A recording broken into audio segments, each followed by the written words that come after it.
Hello everyone, welcome to another episode of Glass of Wine. My name is Tammy Tam Tam, and today I have a special guest on my show. His name is Phil Silver, and he's the Marketing and Distribution Director at PRIE Winery in Lodi, California. Phil possesses significant knowledge about wine, and he told me many interesting facts that I'm happy to share with you. He's also a music lover, and he even plays bass guitar. PRIE wines are delicious because they are made with passion and attention to detail. Phil will tell us all about it, so let's dive right in. Again, welcome to Glass of Wine.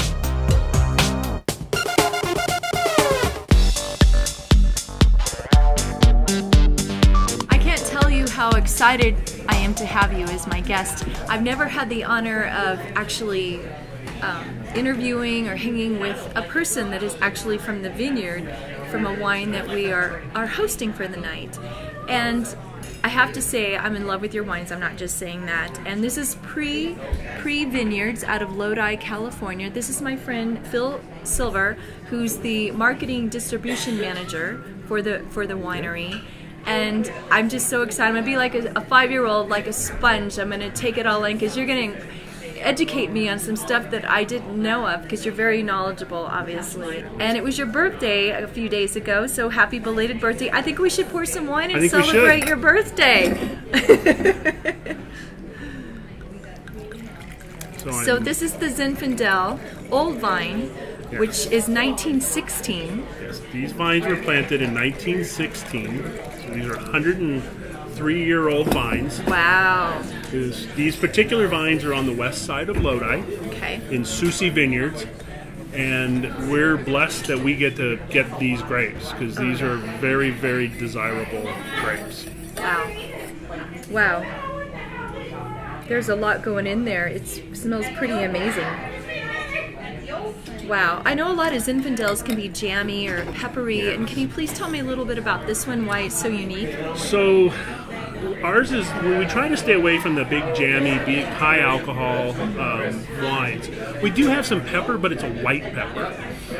We found that that's a nice flavor to allow to be expressed in the wine. Part of the way the winemakers do this is we actually harvest. Sorry, I just had an orgasm in my mouth. I'm sorry. Wow, this is special. I'm sorry, I didn't mean to interrupt. I just had a moment. I wanted to catch up. It was fine. Wow. Thank you. So we actually harvest our grapes sooner than a lot of the wineries do. Okay. Upwards of a month sooner. So we don't want to get a lot of the sugar, high sugar content that creates that big jammy high alcohol flavor. Okay.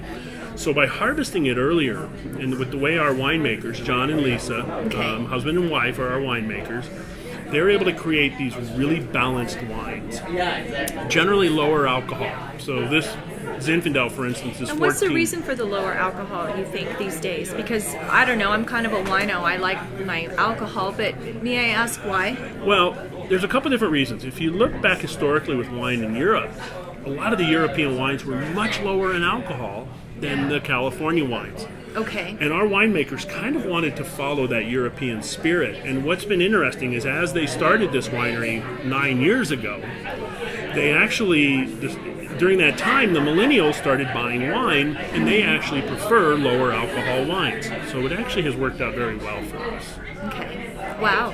Well, amen to that. Cheers. Cheers. Now, what would you pair this wine with? Classic Zin pairing is obviously barbecue. Okay.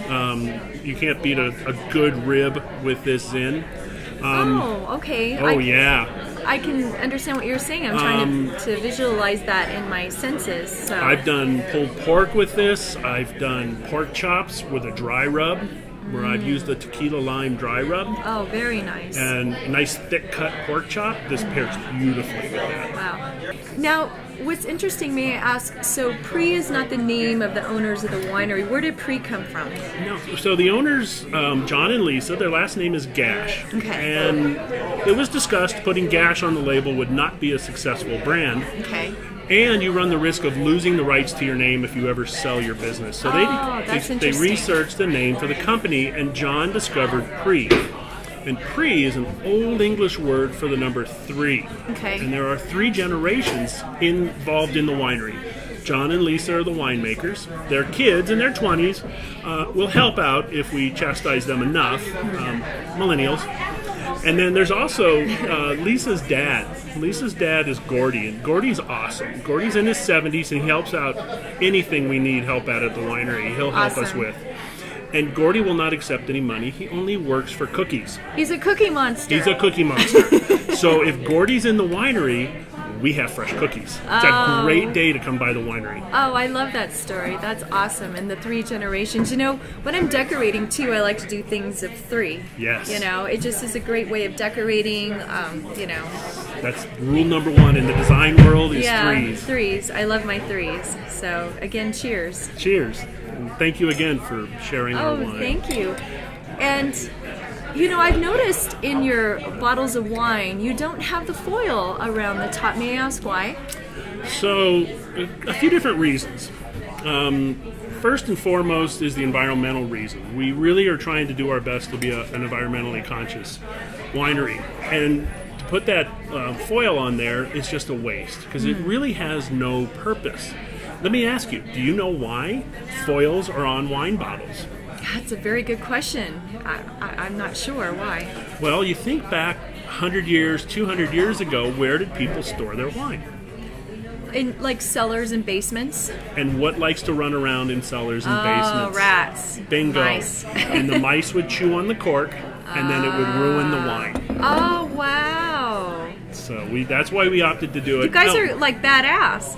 Well, I don't know that. But you thought it out, and you're very articulate, and obviously your wines are amazing. And again, I'm a huge wino. I'm a woman who loves wine. So we're all of us.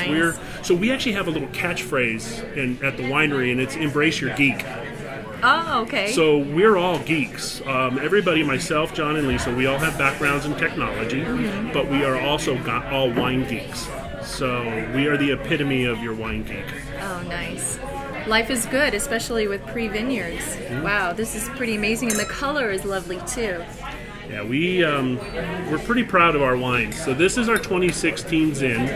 Our 2015 Zin actually scored Best of Class in the San Francisco Chronicle Wine Competition last year. Nice. So we're very proud of that. We're a young winery. We've only been open selling to the public for coming up on 4 years. It's pretty new then. So we're fairly new in the world, and to have a Best of Class already was it was an incredible feeling. We were so proud of our winemakers. Well, your vineyards and your wine family are deserving of great things. This is a great wine, and I think you just have to throw it to the universe and see what happens. And obviously, wonderful things are going to happen. I'm in love with it. Now, I'm curious. I notice usually labels when they're spelling their wine are, you know, horizontal. Yours are more vertical, and on your shirt too. That looks pretty cool. Why is that, you think? Well, John, our winemaker, John, actually designed the labels. His background is he's literally a rocket scientist in the computer world. He used to work for Lawrence Livermore Labs. He was a senior programmer. Okay. And when he was designing labels, he came up with this design, and he had a hard time playing with the word PRIE until he turned it, and it worked. And he's talked about modifying the label, and I've asked him to never touch the label. The label is beautiful. I like it. It's different, unique, and it kind of takes your eye up towards where the wine comes out. Which is the most important part of the bottle. Like the subliminal message. Yes. Open me up, enjoy me, and pour more. Absolutely. No, I think it's lovely, and the simpleness of it too. Like, I love the font, the color, everything about it is pretty amazing. And we're drinking the 2016. It looks like Zinfandel Old Vine from 1916. Again, reiterating that. Yeah.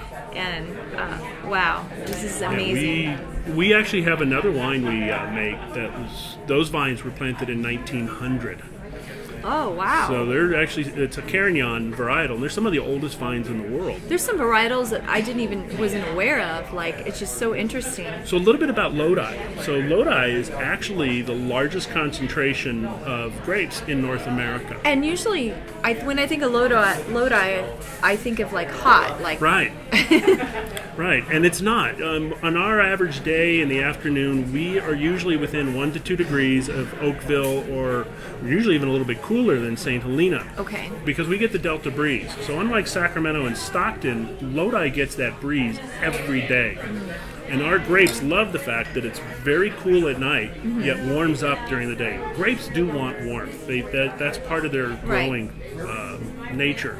So our weather here in Lodi is perfect. It's actually Mediterranean.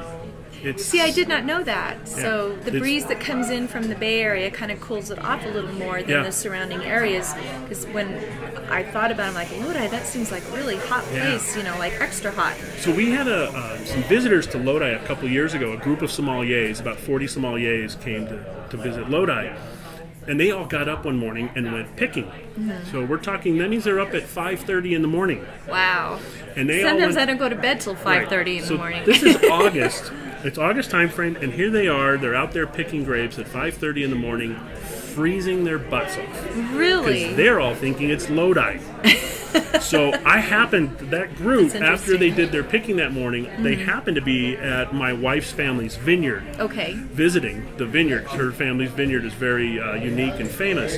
And while they're there, we're talking, and they were telling us about freezing. They were shocked how cold it was. And we're like, yeah, we all wear jackets in the summer, in the morning. Wow, what a trip.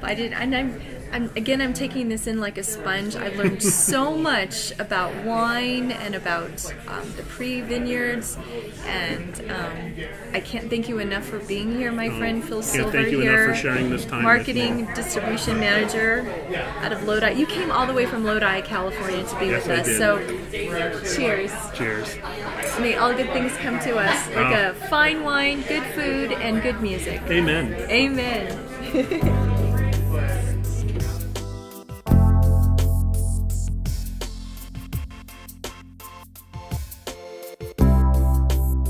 So if you're looking for like a special wine and you're looking at the label, what can the label tell you about the wine, or how does that correlate? Well, the label can say a lot. First of all, it should tell you the varietal. Okay. And if it tells you the varietal, it at least has to be 75% of that grape. So this Zinfandel, for instance, has to be 75% for us to put Zinfandel on the label. From California? From California. What about other states? It's different in every other state. I don't know them all, but I know Oregon has to be 85% of the varietal. Oh, that's interesting. I didn't know that. So the other 25% or 15% can be anything. So a lot of Zinfandel in California has Petite Syrah in it, because they're trying to actually cut a little bit of the juiciness with the Petite Syrah. And they also want to darken up the wine a little bit. So there's games you can play with. So they're talking about colors as well as flavors. Flavors. Yes. So our Zinfandel is 100% varietal. We try really hard with all of our wines. If it's going to be a standalone varietal, we want 100%. So, and we kind of pride ourselves on that. We do it as best we can. Well, as sometimes you should. sometimes we have to vary it, but we also put it on the back label. We'll be honest. We'll tell you on the back. That's what I love about you guys, your honesty. I mean, really, and I know what I'm getting then. We try to do that. For instance, this is actually an old vine Zinfandel. Now, what constitutes old vine? Yeah, I mean, really, where does that term come from? When you're an old vine, how old do you have to be? Doesn't matter. Everybody thinks it's 75 years, but that's not the truth. The truth is anybody can put old vine on the label. So don't buy a wine just because it says old vine, because it may not be. What you want to do is actually go to the winery's website, ask somebody at the winery, go visit the winery and ask them, hey, how old are these vines? So these particular vines are 103 years old. Wow. So, technically, this is an ancient vine. There's a whole term of ancient vine. Imagine if you and me could live to be 103. I hope I am. Enjoy And I hope I'm wines. still drinking wine. Cheers. I think that keeps us, the resveratrol in it keeps us young. Yes. I think some women put, lather it on there. There's a lot of facial products that have that in there, too. Yeah, same thing. And again, it goes back to, the beginning of mankind. And we're much more controlled. The federal government controls the alcohol industry. So we have to have our alcohol content. When you pick up a bottle of wine, usually on the back, Okay, it'll tell you, right? it'll tell you some information. And one of the things you want to look for is produced and bottled, produced, vinted, grown, produced, and bottled. If it says cellared and bottled, that winery did not make that wine.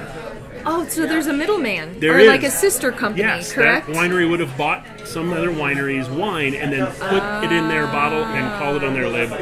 Has to say produced. That's a really I important learned word. another thing today. I just, again, I'm like a sponge. This is amazing. I'm I'm a loving geek. this. Remember, I'm a wine geek. I embrace my geek. Well, I appreciate your geekness.